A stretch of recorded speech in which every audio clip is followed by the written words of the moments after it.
নেওয়ার উত্তম জায়গা হলো পার্বত্য চট্টগ্রাম, সেখানে ওনারা নাই, ক্যাম্পে অফিসার নাই, তাহলে কেমন হবে?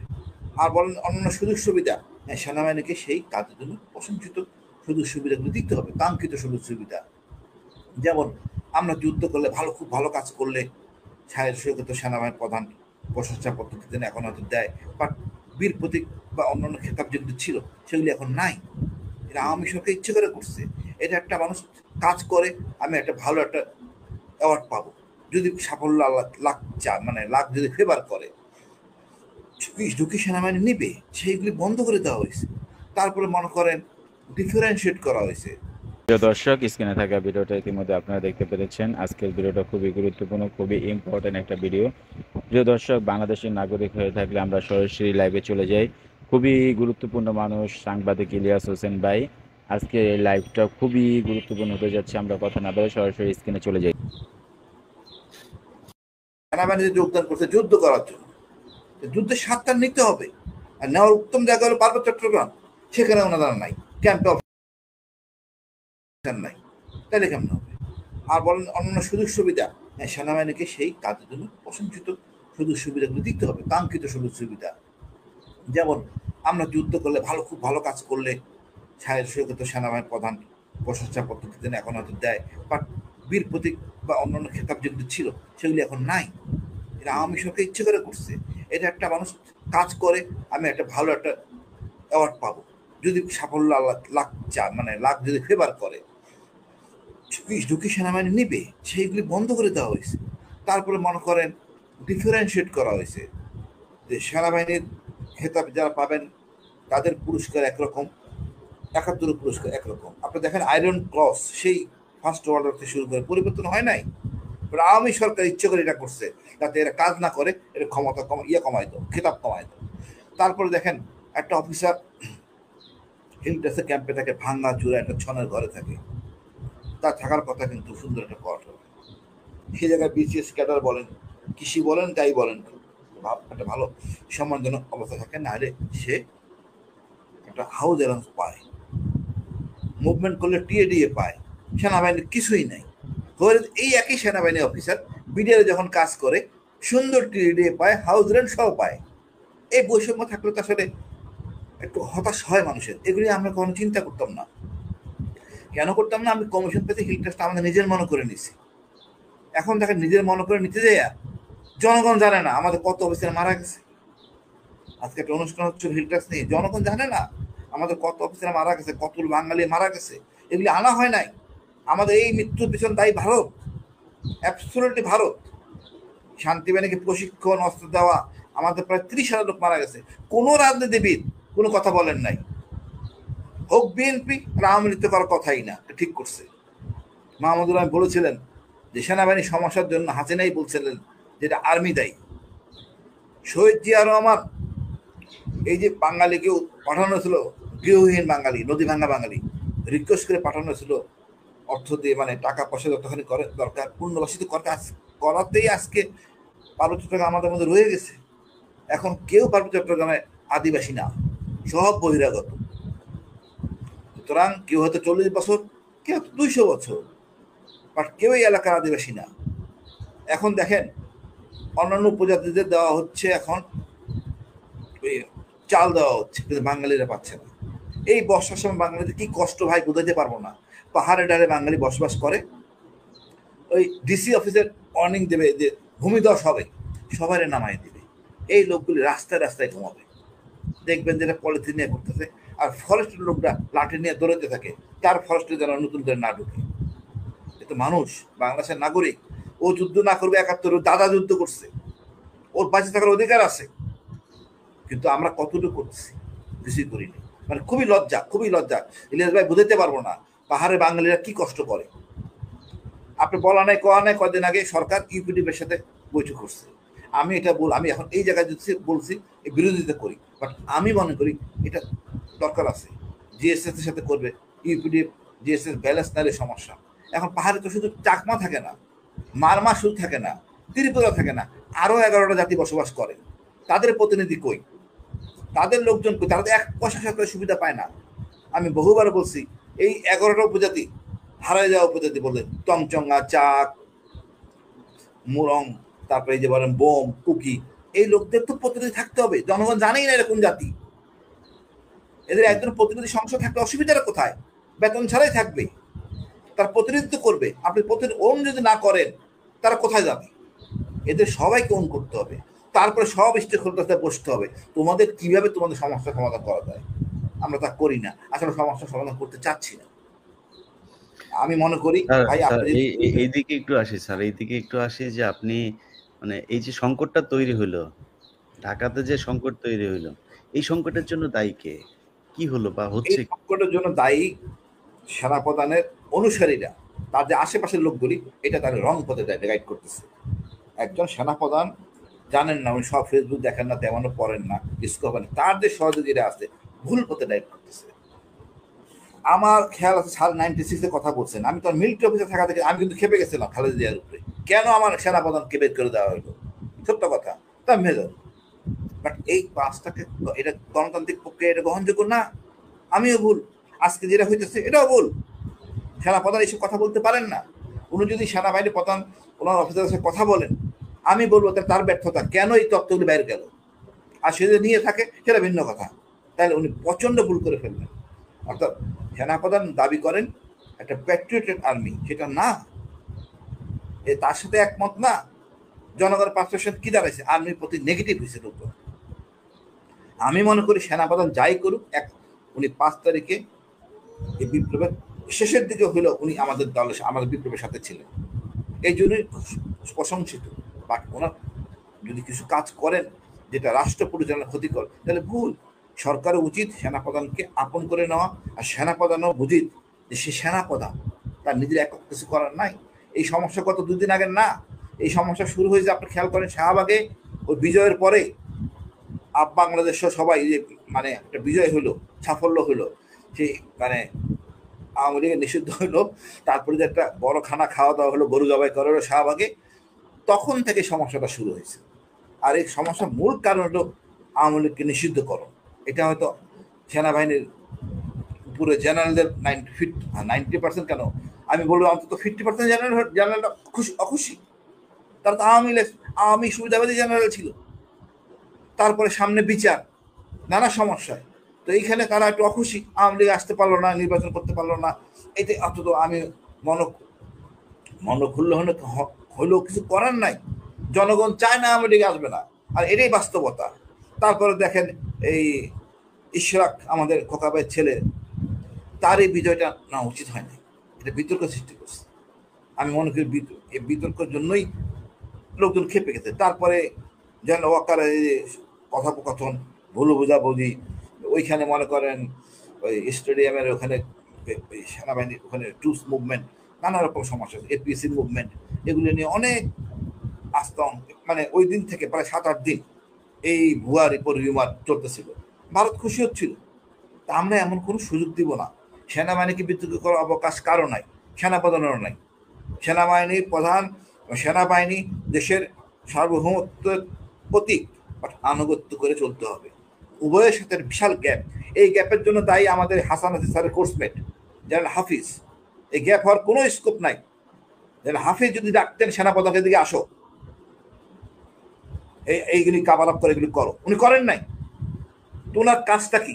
উনি সকল সমস্যার স্রষ্টা। নাহলে তো মানে প্রধান উপদেষ্টা খুব ব্যস্ত মানুষ, ডিফেন্স মিনিস্টার, উনার পতন হাতে তো সেনাপ্রধান, উনি সাথে নিয়ে উনি চলবেন, উনি চলেন নাই। আর না চলার কারণ হলো, স্যার একটা জিনিস বলি, ধরেন মানে প্রধান উপদেষ্টা কিছুই বুঝেন না, উনি খালি বিদেশে কিছুই বুঝেন না। মানে এই দেশের সারা দেশের মানুষ একটা জায়গায় যদি বলি, ধরেন ফারুকের কেউ চায় নাই, সারা দেশে তোলপাড় হইলো, মানে ওনার জোর করে ওনারে বসাইতে হবে। ধরেন আপনি ইশরাকের কথা যেটা বললেন, আমি নিজে ইশরাকের পক্ষে পোস্ট দিয়েছি যে ইশরাককে যারা দিচ্ছে না তারা স্বৈরাচারের দোষর। এটা কেন দিয়েছি যে, আর ভাই সব জায়গাতেই তো বাই চয়েস আপনি নিয়ে বসাচ্ছেন। হ্যাঁ ঠিক আছে, এটা তো ইলেকশনের মাধ্যমে আসে না। তো উনি চাচ্ছে ও তো এই আন্দোলনের সময় ও ছিল, মাঠে ছিল, ওরে বসাইলে সমস্যা কি? ওরে কোর্ট থেকে আর আইটাই দিয়ে আইনা বসাইতে হবে, দরকার নেই। কিন্তু পরিস্থিতিটা যখন এই পর্যায়ে গেল, তখন আমি নিজে ইশরাককে বলেছি যে ভাই সোশ্যাল মিডিয়া বোধহয় আপনার বিরুদ্ধে চলে যাচ্ছে, মানুষ মনে হয় আপনার বিরুদ্ধে। আমি তাকে বলেছি তো এখন ধরেন এই যে কাজগুলো করা হইলো, এই সব মিলায়ে যদি নাকি আপনি চিন্তা করেন যে সরকার যে সিদ্ধান্তটা যখন দেখলো যে বিএনপি এরকম করছে, ঠিক আছে বসায় দিলেই পারতো ইশরাককে। মানে তারাই এরকম করলো কেন? মানে এখানে কি সরকারের এই কোনো এই দায় এই নেই? এই- এই তথ্যগুলো কে দিবে? এটা দেওয়ার কথা DGNSI, DGFI, তারা দেয় নাই। এখন এদের যে কাজ আছে, আগে কি হইতো ভাই, সকালবেলা DGFI কাজ মানে হাসিনারে কল দিত, একটা ভালো একটা সংবাদ শোনাইতো, তারপরে কাজ শুরু হইতো, আর কোনো কাজ নাই। কারণ তো নিজেদের পেশাগত কাজ করেন নাই। আজকে জিজ্ঞেস করে সীমান্তের 10 মাইল বাইরে কোন কোন মসজিদ আছে, কোন কোন জনগোষ্ঠী আছে, কিছু বলতে পারবে না। আমরা তো এই বাহিনীকে কাজে লাগাই নাই, ব্যক্তিগত লাঠিয়াল হিসেবে কাজ করেছি আমরা DGFI কে, NSA কে। এখন এই জায়গা থেকে সরে যান, ডক্টর ইউনূস মনে করতেছেন আমি আমার কাজ করবো, DGFI কাজ করবে। আসলে সেটা হয় না এত বছর, এটা প্র্যাকটিস। সুতরাং এটা এই গ্যাপটা ফিল করা হচ্ছে লেফটেন্যান্ট হাফিজের, ওনার অ্যাকচুয়াল কোনো কাজ থাকার পর নাই, এইটা গ্যাপটা কাভার করতো। DGFI যদি সবসময় হাফিজ স্যারের কাছে যাইতো, এখন তো নিরাপত্তা প্রতিষ্ঠা চলে আসছে, উনি দায়িত্ববান, ওনার কাছে দায়িত্ব হবে, আনুগত্য মানতে হবে। এর মধ্যে বিতর্ক, অনেকে মানতে রাজি না। আমাদের অনেক ভাই কোস্টমেটরা জেনারেল সিভিলিয়ান কি বুঝে, আরে সিভিলিয়ান কি বুঝে মানে এই যে নোশানগুলি, এটা খুব খারাপ। ওই ভদ্রলোক অনার্সে ফার্স্ট ক্লাস ফার্স্ট দেখেন, সব জায়গায় ফার্স্ট, ওনার বিশেষ ক্যাডার উনি ফার্স্ট। উনি যদি মমতাজ হইতো তখন তো সবাই মানতো ভাই, মমতাজ হলে কিন্তু আজকে কোনো সমস্যা থাকতো না। এখন মমতাজ নাই, ওনারে এই মানে খলিল সাহেবকে মানবেন না, এটা কথা হলো না। এমনও দায়িত্ব দেওয়া হয়েছে, দায়িত্বকে আমরা অ্যাসিস্ট করবো। এই অ্যাসিস্ট করলে আজকে ভুল বোঝাবুঝি হইতো না, ওয়াকারও আজকে এই কাজগুলি করতো না, আমরা আজকে বিব্রতমতা করতাম না।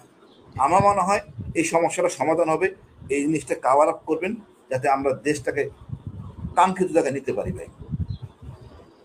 জি, স্যার আপনার কাছে যাই। আপনি তত্ত্বাবধায়ক সরকারের সাবেক প্রেস সেক্রেটারি ছিলেন, এরপরে অ্যাডভাইজার হয়েছিলেন। তো কি দেখছেন, মানে আমরা যদি বঙ্গভবনের অর্থাৎ যমুনার কথা যদি জানতে চাই, মানে সেইখানের সবকিছু কি ঠিকঠাক চলছে কিনা? আমাদের মনে আছে যে 111-এর এক একজন উপদেষ্টা মানে বাঘের মতো ছিল। আমি সেটা ভালো করেছে খারাপ করেছে আমার জানা দরকার, কিন্তু এক একজন বাঘের মতো ছিল। তাদের তাদের মানে একটা মন্ত্রণালয়ে তাদেরকে পাত্তা দিত।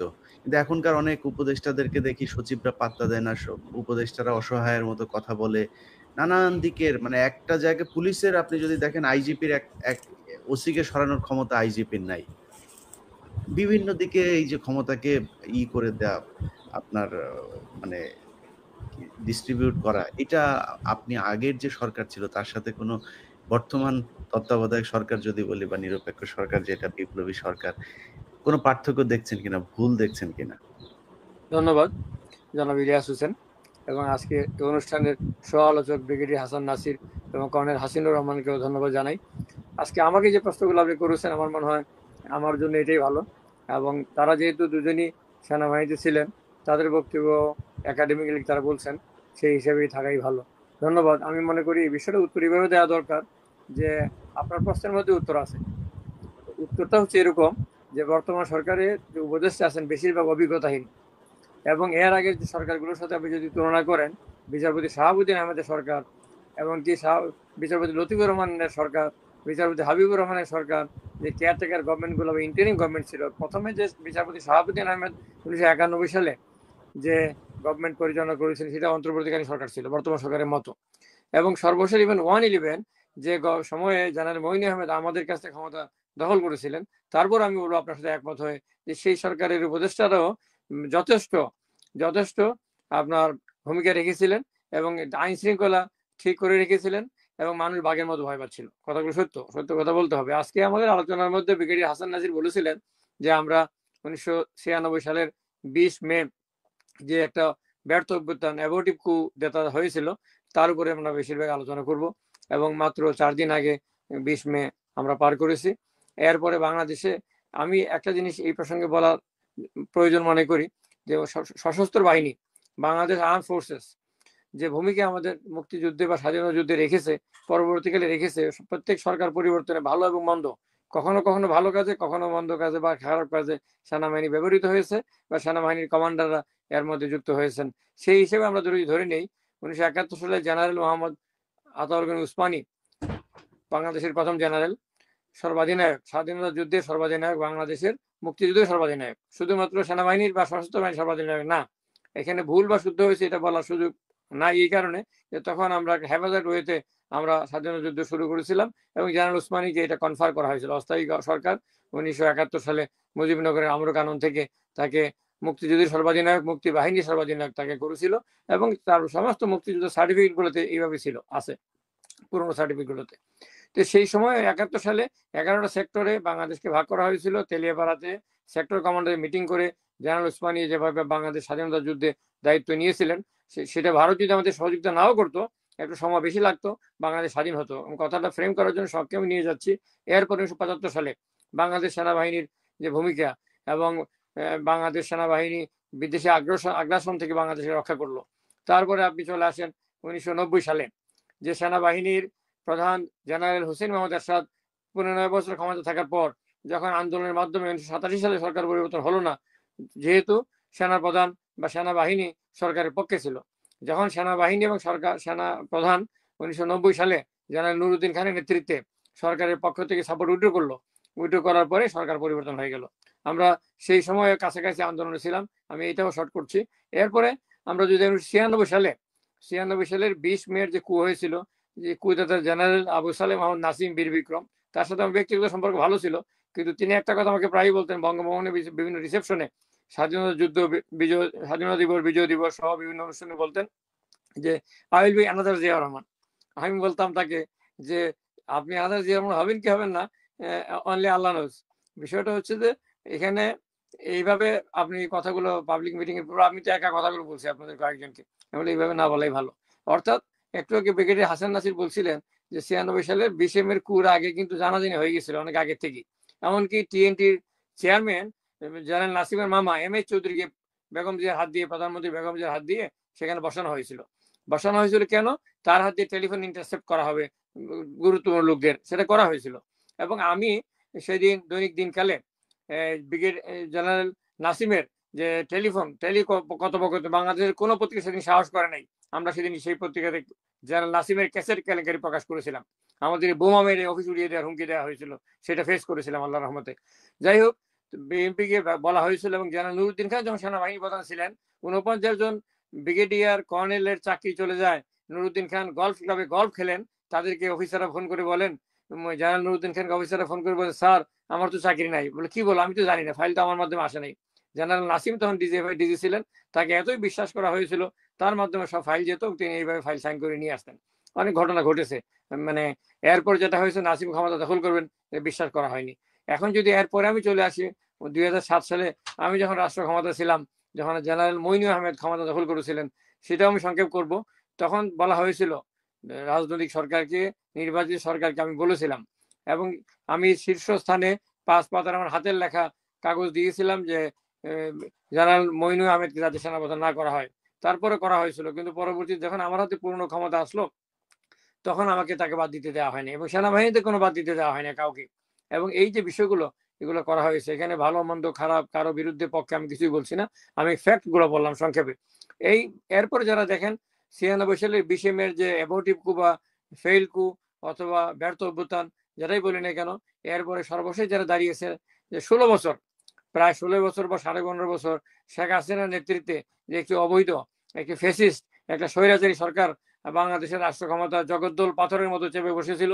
এই সরকার 2008 সালের 29শে ডিসেম্বর একটা নির্বাচনের মাধ্যমে, প্রশ্নপত্র নির্বাচনের মাধ্যমে ক্ষমতা এসেছিল, এবং ক্ষমতা আসার পর 2014 সালে যে নির্বাচন হয়েছিল, সেই 14 নির্বাচনে 5ই জানুয়ারি নির্বাচনে একটি সুষ্ঠু নির্বাচন হলে দেশে গণতন্ত্র প্রতিষ্ঠিত হতো, গণতন্ত্রের ধারাবাহিকতা বজায় থাকতো। এমনও যদি হতো বাংলাদেশের মানুষ একটি ওই ইতিহাসগুলো আসলে আমরা জানি, আমরা বর্তমান নিয়েই থাকি যে 24 এই মুহূর্তে আপনাদের সরকারের অভিজ্ঞতার প্রেক্ষিতে এই সরকারকে আপনি কি অ্যাডভাইস করবেন, কিভাবে চলা উচিত, কোনো ভুল হচ্ছে? এটা আমার মনে হয় তারা দুইজন অলরেডি কিছু অ্যাডভাইস করে ফেলেছেন। আমি আপনার সাথে, আপনিও দুই একটা পয়েন্ট বলেছেন উপস্থাপনের সুযোগে, আমি মনে হয় ওই পয়েন্টে যাই। বর্তমান সরকারের দায়িত্ব হবে যে সেনাবাহিনীর সঙ্গে, আমি কাজ করেছি আমার পিএইচডি গবেষণার মধ্যে, সিভিল মিলিটারি রিলেশন সিএমআর আছে, সিভিল এবং মিলিটারিকে মিলে কাজ করতে হবে, এবং সিভিল অ্যাডমিনিস্ট্রেশনকে একটু আপার হ্যান্ড দিতে হবে, এবং মিলিটারির একসাথে একযোগে কাজ করবে। সারা দুনিয়ার যে নিয়ম, এটি আমাদের ফলো করতে হবে। আমি বঙ্গবন্ধু থাকা অবস্থায় যেমন সিএমআর এর ক্ষেত্রে সিভিল এবং মিলিটারি অ্যাডমিনিস্ট্রেশনের যাকে যেখানে বসানো, সেটা করার কারণে doctor Sadat Hossain cabinet secretary তৎকালীন, তিনি বঙ্গভবনে চলে আসছেন, পাস চাচ্ছেন, বললে আমি আপনাকে স্যালুট দিতে চাই। আমি বললাম, আপনি তো মিলিটারি অফিসার না, আপনি স্যালুট দেবেন কেন? উনি বললেন যে আপনি যেভাবে যার যেখানে অবস্থা, সেটা আজকে একটা গোলমাল হচ্ছিল বঙ্গভবনে, সেটাকে সমাধান করে দিয়েছেন। তো আজকে যেটা দাঁড়িয়েছে যে সেটা হলো যে আমি, তাদের দুজনে বলেছেন, আপনিও বলেছেন, আমি যে বিষয়টা মানে আমি যদি বিতর্কে আমার যদি মত থাকে এটা আপনার পছন্দ না হয়, সেটা তো আপনাকে প্রতিষ্ঠিত করতে হবে আজকে আলোচনার স্বার্থে, এবং এখানে ডিবেট যদি হয় তাহলে পক্ষে এবং বিপক্ষে আর্গুমেন্ট এবং কাউন্টার আর্গুমেন্ট থাকতে হবে। সেই হিসাবে আমি বলি যে ওনারা বলেছেন, আমি বলছি যে জেনারেল ওয়াকারুজ্জামানের নেতৃত্বে বাংলাদেশ সেনাবাহিনী 2024 সালের 5ই আগস্ট, এর আগে তারা কে কি করেছেন আমি সেই প্রসঙ্গে আমি যাচ্ছি না, সেদিন তারা যে ভূমিকা রেখেছেন না, সেটা স্বৈরাচার পতনে, ফ্যাসিস্টের পতনে এই সেনাবাহিনী গুরুত্বপূর্ণ ভূমিকা রেখেছে। যেভাবে 1971 সালে বাংলাদেশ সেনাবাহিনী গুরুত্বপূর্ণ ভূমিকা রেখেছে দেশের স্বাধীনতা যুদ্ধে, যেভাবে 1990 সালে জেনারেল হোসেন মোহাম্মদ এরশাদের নেতৃত্বে স্বৈরাচারী সরকারকে হটাতে মানে জেনারেল কি নুরুদ্দিন ভূমিকা, খানের মানে নেতৃত্বে সেনাবাহিনীর 5 তারিখে কি ভূমিকা ছিল স্যার? ভূমিকা রেখেছে। এবং সেই ভূমিকাটা বলতে এটাই বলছি যে সেনাবাহিনী শেখ হাসিনাকে ক্ষমতা থেকে নামিয়ে দিয়েছে, এবং তিনি সেই অর্থে পদত্যাগ করেননি, কিন্তু পদত্যাগ করতে না চেয়ে তিনি জাতির উদ্দেশ্যে ভাষণ দিতে চেয়েছিলেন। সেনাবাহিনীর সেদিন ভূমিকা ছিল, পাবলিক সেনাবাহিনীর ওই দিন শেখ হাসিনারে তো গণধোলাই দিয়ে মারা হইতো। ঠিক আছে, এটাই আমি নিয়ম। কিন্তু সেনাবাহিনী তাকে বাঁচায় পাঠায় দিছে ওই দেশে। আমি আমি ওই এর পয়েন্টে বাইরে যাচ্ছি, কোনো কারণ কিছু না। আমাদের বরং তারপরের যে ভূমিকা, সেই ভূমিকাগুলো এই আসিফ নজরুলের নেতৃত্বে ছাত্ররা সেখানে গিয়েছে সেনাবাহিনীকে ভূমিকা রাখার জন্য। এখানে যা কিছু হইতো সেটা শাহবাগে হইতো, ঢাকা বিশ্ববিদ্যালয়ে হইতো। ছাত্ররা যেখান থেকে আন্দোলন করেছে, যেই ঘরে বসে চোরের মতো বসে ছাত্রদেরকে বক্তব্য দিতে হয়েছে, আমাদের কাছে ভিডিও পাঠিয়েছে, সেগুলো আমরা প্রচার করেছি।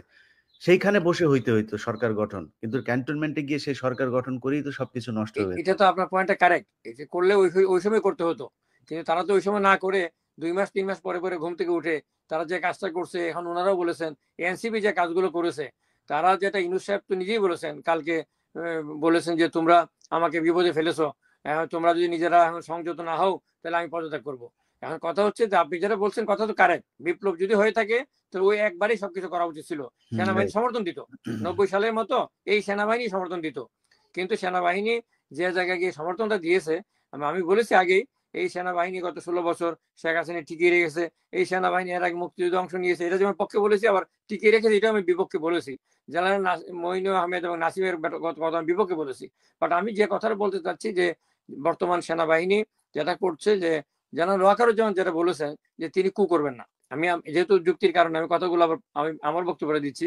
আমি as far age I am concern, তিনি বলেছেন যে তিনি, তার কোনো উচ্চাবিলাস নাই, এবং তিনি গণতন্ত্র বা নির্বাচন তাড়াতাড়ি করতে চাচ্ছেন। বাংলাদেশের ইতিহাসে বা অন্য দেশের ইতিহাসে যেখানে সেনাবাহিনী ক্ষমতা দখল করে বা কুপ্রন কান্ট্রিগুলো আছে, সেখানে সেনাবাহিনী দেরিতে নির্বাচন দিতে চায়। বাট জেনারেল ওয়াকারুজ্জামান 18 মাসের মধ্যে নির্বাচন দেওয়ার কথা প্রথমে বলেছিলেন, এখন ডিসেম্বরের মধ্যে নির্বাচন দিতে বলছেন। এবং বিএনপির স্থায়ী কমিটির পক্ষে এবং বিএনপির নেতৃত্বের পক্ষে জনাব তারেক রহমানের আশীর্বাদ পুষ্প সালাউদ্দিন আহমেদ যেটা বলেছেন, সেটা হলো যে জেনারেল ওয়াকারের বক্তব্যটা তিনি সমর্থন দিয়েছেন, বলেছেন তিনি ঠিক বক্তব্য দিয়েছেন, এবং সেনাবাহিনীর পক্ষ থেকে যে বক্তব্যটা দেওয়া হয়েছে নির্বাচন ডিসেম্বরের মধ্যে করার, এটাকে তিনি অ্যাপ্রিসিয়েট করেছেন। আর মতিউর রহমান চৌধুরী গতকালকে মানব জীবনে লিখেছেন জেনারেল ওয়াকারের জমানের বক্তব্যের পক্ষে, এবং বলেছেন 4 জন ভেতরে আর 3 জন বাইরে থেকে বর্তমান সরকারকে, ডক্টর ইউনূস সরকারকে ক্ষতির দিকে ঠেলে দিয়েছে। আরেকটা বিষয় হচ্ছে, আমি আপনার দৃষ্টি আকর্ষণ করি আপনাদের 3 জনেরই, সেটা হচ্ছে যে মানব জীবনে কালকে লিখেছে, আমি সেই কথাটাই বলছি, যে পররাষ্ট্র উপদেষ্টা বলেছিলেন, নিশ্চয়ই আপনাদের মনে পড়ে, কিছুদিন আগে 10 দিন আগে বলেছিলেন যে নীতিগতভাবে আমরা মানবিক করিডোর দেওয়ার সিদ্ধান্ত নিয়েছি। এরপরে জনাব খলিলুর রহমান, যে নিরাপত্তা উপদেষ্টা এবং রোহিঙ্গা বিষয়ক হাই রিপ্রেজেন্টেটিভ, তিনি বলেছিলেন, গতকাল মানব জীবনে কথা লিখেছে, যে আমরা যাকে খুশি করিডোর দেব, যে কোনো সিদ্ধান্ত নেব, এতে কে আমাদের বিরুদ্ধে বলো তাতে কিছু যায় আসে না। আর গত পরশুদিন তিনি কথাটা চেঞ্জ করে বলেছেন যে আমরা এরকম কথা বলিনি। তো এই কথাগুলো, কারণ যেহেতু আপনি বলেছেন সরকারের কি কি সমস্যা আছে, এই কথাগুলো বলতে কোঅর্ডিনেশন, ল্যাক অফ কোঅর্ডিনেশন, এবং বেশ কিছু উপদেষ্টা আছেন যাদের কোনো খবরই নাই, 4-5 জন উপদেষ্টা ছাড়া বাকি উপদেষ্টারা উপদেষ্টা হওয়ার উপযুক্ত নন, এবং তারা রাষ্ট্র পরিচালনার উপযুক্ত নন। এবং ধরে এসে যদি আমি বিভিন্ন ব্যাকগ্রাউন্ড থেকে, লোকাল ব্যাকগ্রাউন্ড থেকে, আমার এরিয়ার ব্যাকগ্রাউন্ড থেকে, তারপরে আমার বিভিন্ন নন গভর্নমেন্ট অর্গানাইজেশনের কারণে, বিভিন্ন কারণে আমি যদি তাদেরকে করি, এখনো সময় আছে, আপনি এগুলোকে সেটে ফেলুন, আপনি রিসাবল করুন, রিসাবল করে যোগ্য অভিজ্ঞ বাংলাদেশের রাষ্ট্র ব্যবস্থা বর্তমানে এমন একটা অবস্থা আমরা দাঁড়িয়ে আছি, সেখানে সিএমআর একসাথে কাজ করতে হবে, সিভিল মিলিটারি রিলেশন। ইন্ডিয়া আমাদের উৎপত্তি লেগে আছে, ভারতীয় গোয়েন্দা সংস্থা র আমাদের উপর যে কোনো সময় হামলা করার জন্য রেডি হয়ে বসে আছে, এবং আজকে দেখেন ইন্ডিয়ান টেলিভিশন চ্যানেলগুলো, কলকাতা এবং ভারতীয় চ্যানেলগুলো মিথ্যা কথা সেনাবাহিনীকে দিয়ে আমাদের সাথে যুদ্ধ বাঁধিয়ে দেওয়ার কাজ করছে। এবং মিয়ানমার একই সাথে একই সময় আরাকান আর্মি, আরসা এবং মিয়ানমার সহ যে যে অবস্থার সৃষ্টি করেছে আমাদেরকে। আমি তো একটা কথা সবসময় দেই, আমার থিওরিটিক্যালি আমি একটা জিনিস আমার থিওরির ইয়েতে প্রপোজ আমি করেছি যে পৃথিবীতে আগামীতে বেশ কিছুদিনের মধ্যে তিনটা নতুন নিউক্লিয়ার পাওয়ার হবে। আমি চতুর্থ নিউক্লিয়ার পাওয়ার হিসেবে বাংলাদেশকে চাই। কেন চাই? বাংলাদেশের ডিটারেন্ট হবে নিউক্লিয়ার পাওয়ার, এবং সৌদি আরব এবং ইরান দুইটাই নিউক্লিয়ার পাওয়ারের দ্বার প্রান্তে আছে, এবং ব্যালেন্স চেক অ্যান্ড ব্যালেন্সে দুইটাই নিউক্লিয়ার পাওয়ার হয়ে যাবে। যেভাবে ইন্ডিয়া এবং পাকিস্তান একই সাথে চেক অ্যান্ড ব্যালেন্সের জন্য নিউক্লিয়ার পাওয়ার জন্য হলো পৃথিবী মেনে নিয়েছিল, একইভাবে টার্কিও নিউক্লিয়ার পাওয়ার কাছাকাছি আছে, যদিও টার্কিতে আমেরিকান ঘাঁটি আছে, কাতার আমেরিকান ঘাঁটি আছে। তো খুব তাড়াতাড়ি তিনটা রাষ্ট্র নিউক্লিয়ার পাওয়ার হবে। আমি মনে করি চতুর্থ রাষ্ট্র হিসেবে বাংলাদেশকে নিউক্লিয়ার পাওয়ার করতে হবে। এই সেনাবাহিনীর প্রধানের র্যাঙ্ক এবং অন্যান্য বাহিনীর র্যাঙ্ক জেনারেল এবং সমমানের করার জন্য আমি কাজ করেছি। ব্রিগেডিয়ার সাবাস আশফাককে যখন 96 থেকে 2001 সালে আওয়ামী লীগ ক্ষমতা থাকার সময় হত্যা করা হয়েছিল ষোলো বনার পাওয়া পাকিস্তান আর্মি চট্টগ্রামে, তখন আমি রুখে দাঁড়িয়েছিলাম ওকাবের মিটিং এ শেখ হাসিনার সাথে, তখন তৎকালীন প্রধানমন্ত্রী শেখ হাসিনার সাথে এটা নিয়ে আমি আর্গু করেছিলাম এবং আমি নিউজ করেছিলাম যে তাকে হত্যা করা হয়েছে। ইত্তেফাক লিখেছিল তারা অবমৃত্যু হয়েছে। তখন শেখ হাসিনা আমাকে স্বীকার করেছিলেন যে সেনাবাহিনীর অফিসারই তাকে মেরেছে, আমি কিছু করতে পারবো না। ধন্যবাদ স্যার। আপনি যেটা বললেন পারমাণবিক, আমাদের বাংলাদেশ সেনাবাহিনী যদি এখন মিয়ানমারের সাথে যুদ্ধ লাগে, আমার বিশ্বাস আর কি ভীষণ রকমের একটা প্যাদানি খাবে বাংলাদেশ সেনাবাহিনী। সেই 1978 আর 1992 সালে যেভাবে রোহিঙ্গাদেরকে বের করা সম্ভব হয়েছিল, সেটা এবার সেনাবাহিনীর পক্ষে সম্ভব না। নিউক্লিয়ার তো বহুত বহুত দূরের কথা। যাই হোক, আমরা ওই আলোচনায় গেলাম না স্যার। হাসিনুর স্যার আপনারা দিয়ে শেষ করব, তার আগে ব্রিগেডিয়ার হাসান নাসির স্যার আপনার কাছে আসি, ছোট করে শেষ করি আমরা অনুষ্ঠানের শেষের দিকেই। হচ্ছে যে মানে কি করা উচিত আসলে, এটা দিয়ে শেষ করি। না, আমার বক্তব্য হচ্ছে যে মানে সেনাবাহিনী কিন্তু এখন ওই পর্যায়ে নাই রাষ্ট্র ক্ষমতা দখল করার। মানে আমি আবার ওই একই অভিজ্ঞতাতে চলে যাব। 96 সালে ঢাকার সেটআপটা ছিল বিএনপি গভর্নমেন্ট যেটা রেখে গিয়েছিল, মানে 9 ডিভিশন বলেন, ঢাকা ক্যান্টনমেন্ট বলেন, পুরোটাই ঢাকা মিরপুর। আর জেনারেল নাসিম সেনাপ্রধান হিসেবে তার যেহেতু একটা আকাঙ্ক্ষা ছিল, উনি যশোর ডিভিশন, ময়মনসিংহ এবং বগুড়াকে ওনার মতো করে সেট করেছিলেন। কিন্তু উনি যখন এবং 9 ডিভিশনও বলা যেতে পারে, জেনারেল ইমাম তার ক্যাডেট কলেজের ছোট ভাই হিসেবে, জেনারেল হারুন জিনিসটা কোঅর্ডিনেট করেছিলেন। সেই পরিস্থিতিতেও কিন্তু যখন উনি ঘোষণা দিয়ে দিলেন যে ওই 4 জন অফিসারের বরখাস্তের পরিপ্রেক্ষিতে উনি জেনারেল মতিন, জেনারেল উল আলম চৌধুরী এবং সুবেদ আলী ভুইয়াকে বরখাস্ত করে দিলেন সেনাপ্রধান, যেটা ওনার কোন অবস্থাতেই ক্ষমতার মধ্যে ছিল না। 3 জন জেনারেলকে উনি বরখাস্ত করে মানে সংযুক্ত করে দিলেন। সেই পরিস্থিতিতেই যুদ্ধ ঘোষণা।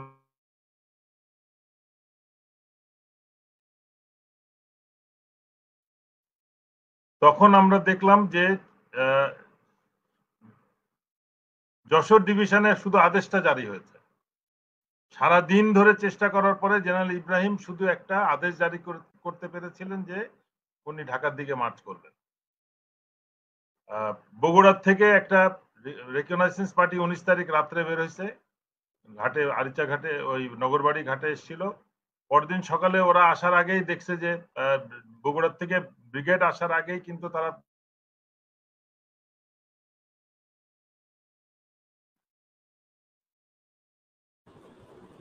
আর ময়মনসিংহ থেকে যখন শুরু করে তখন 9 ডিভিশন থেকে একটা সিদ্ধান্ত আসে যে আমাদেরকে বলা হয় এটাকে রেজিস্টার করতে।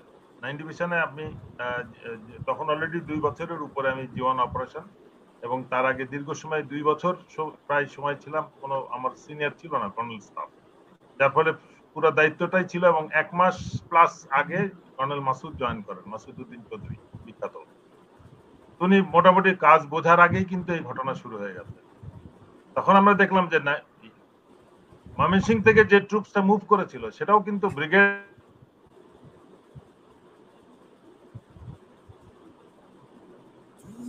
খুব কম সংখ্যক উনি ট্রুপস নিয়ে মুভ করতে পেরেছিলেন, ব্রিগেডে জিল্লু রওনা হয়েছিল।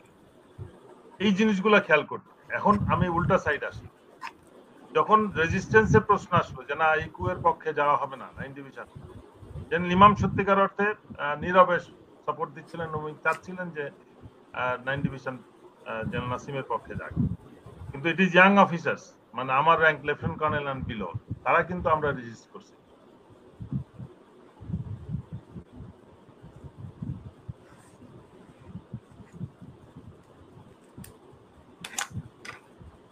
আপনার কানেকশন বোধহয় মাঝে মধ্যে একটু সমস্যা হচ্ছে।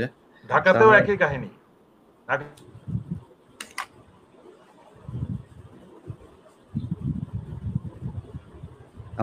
আমরা কর্নেল হাসিনুর স্যার আপনার কাছ থেকে আসি, তারপরে হাসান নাসির আপনার কাছে আরেকবার আসবো। স্যার আপনারা দিয়ে শেষ করি এইটা যে বিএনপিতে একজন নতুন নেতা গজিয়েছেন, যিনি কিভাবে গুম হয়েছেন আমরা জানি না।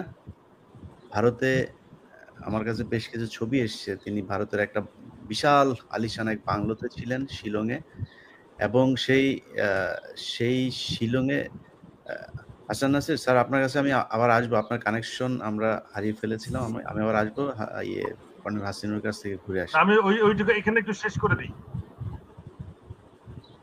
রেজিস্ট্যান্স হিসেবে ট্রুপস মুভ করা হলো, তখন জেনারেল মঈন ছিলেন ব্রিগেডিয়ার এবং তার আন্ডারে ছিলেন মুবিন, কর্নেল মুবিন। তারাও কিন্তু তাদের ট্রুপস নিয়ে মুভ করে নাই। ব্রিগেড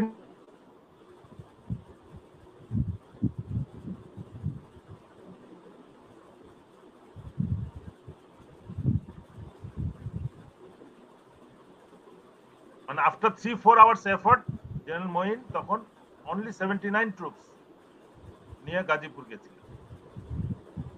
এটা আমি বলতেছি। 46 ব্রিগেড কিন্তু বেরোয়নি, ঢাকায় বের হয়নি। আমার ধারণা যে সেনাবাহিনীর মধ্যম এবং নিম্ন পর্যায়ের যারা অফিসার এবং সৈনিক, তারা প্রকৃত অবস্থা বুঝতে পারছে দেশে।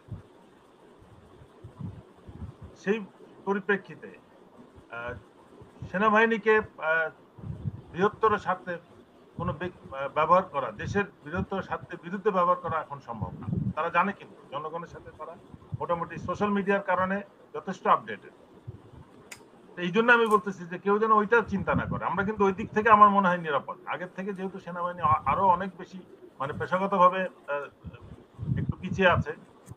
সেই হিসেবে আমি মনে করি যে এখন কেউ সাহস করবে না যে কারো ব্যক্তি স্বার্থে বা কোনো গোষ্ঠীকে প্রোটেকশন দেওয়ার জন্য এখন সরকারি ক্ষমতায় নিবে বা কোনো তৃতীয় শক্তি কাউকে ক্ষমতা দেওয়ার চেষ্টা করবে। এই জিনিসটাতে আমি বলতে চাচ্ছি যে এটা আমার মনে হয় না এটা সম্ভব। সেই জন্য একটা মীমাংসা করা উচিত এবং সরকারের শক্তভাবে জিনিসটা হ্যান্ডেল করতে হবে, না হলে কিন্তু আবার এই ধরনের কথাবার্তা হইতে পারে। জি ঠিক আছে।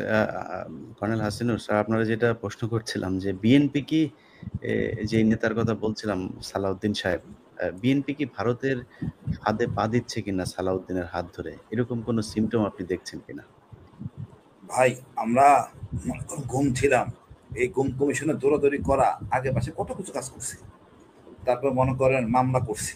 সালাউদ্দিন সাহেব একটা এত বড় একটা ডকুমেন্ট যেটাতে ভারতকে আমরা কাবু করতে পারি। এই ভদ্রলোক গুম ছিলেন, এখন দেখতে ভারত প্রেমে পড়ে গেছেন। উনি গুমের মামলা করতেছেন না, আইসিটিতে আসেন নাই। উনি মামলা করলে তো আমরা অদিত দোভাল এবং এই মোদি মানে চা বিক্রেতা মোদিকে আমরা আইনের আওতায় আনতে পারতাম। কত একটা হাতিয়ার আমাদের হইতো আইনগতভাবে, পারলাম না। উনি আসেন নাই, উনি কার প্রেমে আসেন উনি আল্লাহ জানেন। আমি মনে এই ভদ্রলোক সালাউদ্দিন সাহেব বিএনপিকে ডুবাবেন উনার আশকারা পায়ে, বা উনার মনে করলাম উনার মানে আশকারা পেয়ে আমাদের সেনাপ্রধান ডাইনামে কথা বলতেছে। সত্য কথা, সেনাপ্রধান কিন্তু অত খারাপ না, এবং সে হ্যাঁ ব্যাকগ্রাউন্ড খারাপ ছিল, এখন সে কিন্তু আমাদের সাথে এক হয়ে গেছে, তাকে আপন করে নিতে হবে। এই সালাউদ্দিনের জন্য অনেক সমস্যা হচ্ছে। আমার বিশ্বাস তারেক রহমান সাহেব এবং আমাদের খালেদা জিয়া এই বিষয়ে জানেন না। এই ভদ্রলোক নিজের সুবিধার জন্য এই কাজগুলি করতেছেন। আমার মনে হয় তাহলে আমরা একটা বিজয় আমাদের ভাই, এটা সংস্কার। একটা খবর ছড়িয়েছিল যে সালাউদ্দিন সাহেব ওনার কাছে গিয়েছিলেন, এটা কি সত্যি নাকি স্যার? হ্যাঁ সঠিক তো। বললাম না এই ভদ্রলোক আমাদেরকে নষ্ট করতেছে, রাজনীতিবিদদের সেনাবাহিনীকে নষ্ট করে, তাদের স্বার্থের জন্য আমাদেরকে বিপদে ফেলে।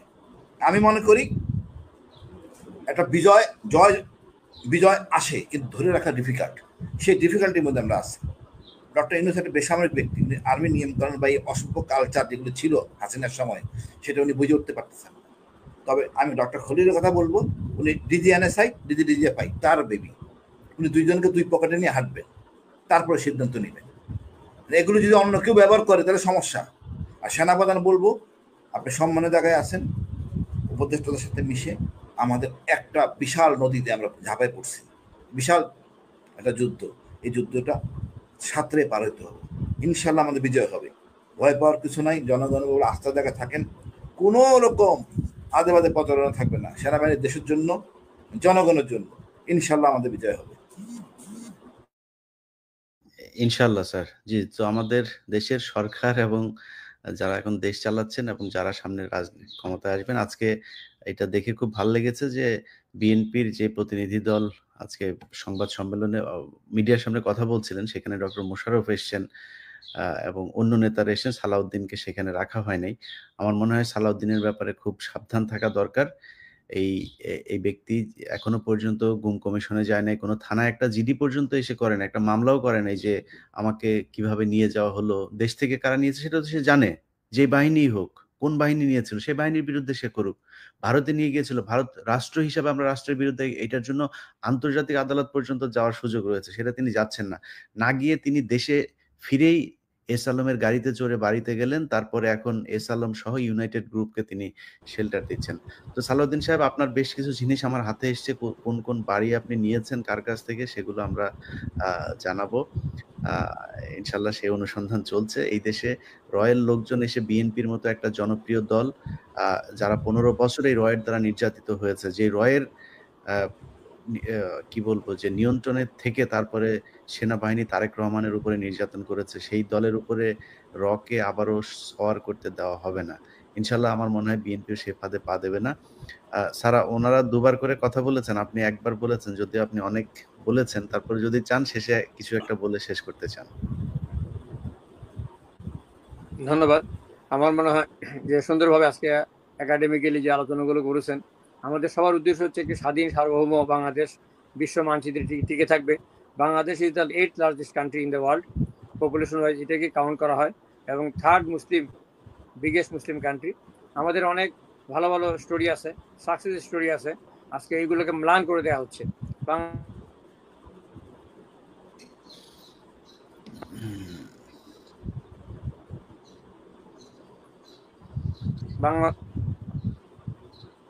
বাংলাদেশ গার্মেন্টস, টেক্সটাইলে আজকে ওয়ার্ল্ডের মধ্যে আমরা টপে আছি। ইউনাইটেড নেশনস পিস কিপিং আমরা টপে আছি।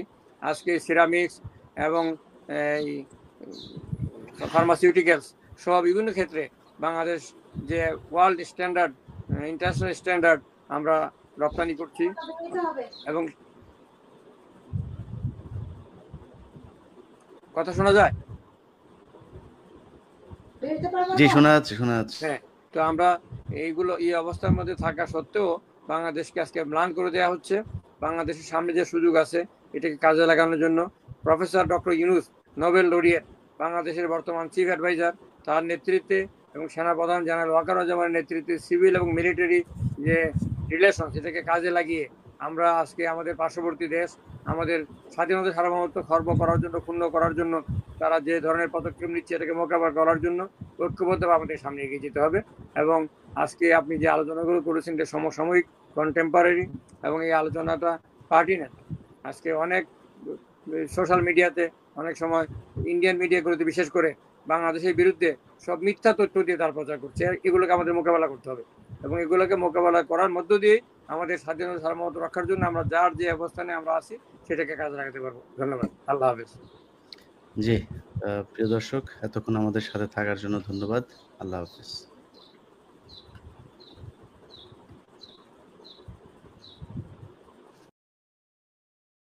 প্রিয় দর্শক, স্ক্রিনে থাকা ভিডিওটা ইতিমধ্যে দেখতে পেরেছেন। ভিডিওটা খুবই গুরুত্বপূর্ণ, ইম্পর্টেন্ট ছিল। ভিডিওটা ভালো লাগলে অবশ্যই আপনারা শেয়ার করে দিবেন। আপডেট ভিডিও পেতে চাইলে 9 10 মিনিট চোখ রাখবেন।